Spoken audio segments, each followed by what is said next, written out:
ক্ষমতাচ্যুত শেখ হাসিনা ২০০৮ সালে নির্বাচনের সময় হলফনামায় দাখিল করা সম্পদ বিবরণী ও তার আয়কর বিবরণী সম্পদের হিসাবে গরমিল পাওয়ায় এ বিষয়ে আইনি ব্যবস্থা নিতে নির্বাচন কমিশনকে চিঠি দেওয়া হয়েছে বলে জানিয়েছেন দুর্নীতি দমন কমিশনের চেয়ারম্যান মোহাম্মদ আব্দুল মোমেন। বলেন, ২০০৮ সালে নির্বাচনী হলফনামায় প্রায় ২২ একর সম্পত্তির তথ্য গোপন করেছেন শেখ হাসিনা।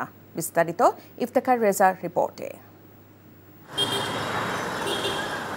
রাজধানীর সেগুনবাগিচায় দুর্নীতি দমন কমিশনের প্রধান কার্যালয়ে সংস্থাটির চলমান কার্যক্রম নিয়ে সংবাদ সম্মেলন করেন দুদক চেয়ারম্যান। ৪০ শতকেরও বেশি। দুদক চেয়ারম্যান বলেন, হলফনামায় অসত্য তথ্য দেওয়ার অভিযোগে গণপ্রতিনিধিত্ব আদেশ ১৯৭২-এর আওতায় ক্ষমতাচ্যুত শেখ হাসিনার প্রয়োজনীয় আইনগত ব্যবস্থা নেওয়ার সুপারিশ করেছে সংস্থাটি। দেখা যায় তিনি প্রায় ২২ একর সম্পত্তি সম্পর্কে অসত্য তথ্য প্রদান করেছেন।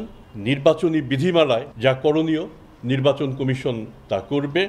তবে সাধারণভাবে আমরা যেটা বুঝতে পারি যে এতে প্রার্থিতা পদ বহাল থাকার কোনো কারণ নেই।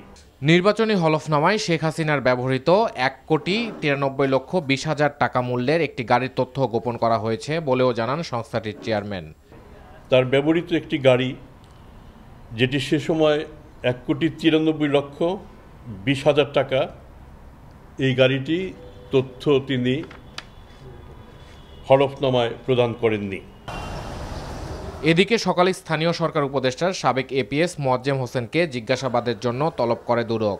১.৫ ঘণ্টা জিজ্ঞাসাবাদের মুখোমুখি হওয়ার পর মোয়াজ্জেম হোসেন জানান, গণ অভ্যুত্থানে ছাত্র ও ছাত্র নেতাদের ভাবমূর্তি ক্ষুণ্ণ করতেই একটি মহল অপপ্রচার চালাচ্ছে। স্টুডেন্টদেরকে টার্গেট করা হয়েছে বলে আমি মনে করি। Iftekhar Reza, NTV news, Dhaka. এই ঈদে জামা জুতো অ্যাক্সেসরিজের ডিসকাউন্ট।